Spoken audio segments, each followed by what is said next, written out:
श्री महालक्ष्मी नमः। मार्गशीर्ष गुरुवार पूजा करण्याची योग्य पद्धत। पूजा करण्यापूर्वी जागा स्वच्छ करून रांगोळी काढावी। रांगोळीने स्वस्तिक मांडून त्यावर चौरंग ठेवावा। चारी बाजूला रांगोळी काढावी। चौरंगावर लाल कपडा घालून त्यावर तांदूळ किंवा गव्हाने चक्राकार करावे। त्यावर हळद कुंकू व्हावे।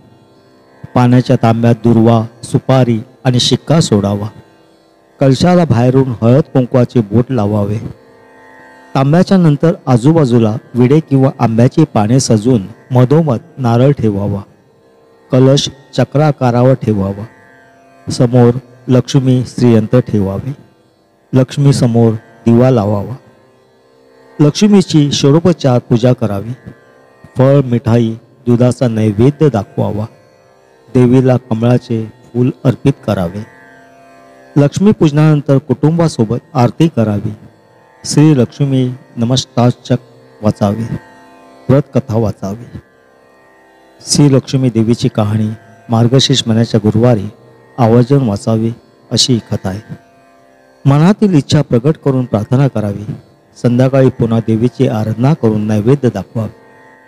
गायीसाठी एक पान वेगळे काढावे। नंतर कुटुंबासह आनंदाने भोजन करावे। दुसऱ्या दिवशी कलशामधील पाणी घरात शिंपडावे आणि नंतर पाणी नदी किंवा तलावात वाहून द्यावे किंवा तुळशीच्या झाडाला घालावे। पाने बाजूला काढून ठेवावे। नंतर निर्माल्यात टाकावे।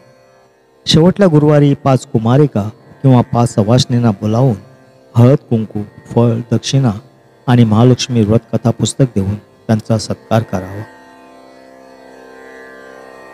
ओम श्री महालक्ष्मी नमः।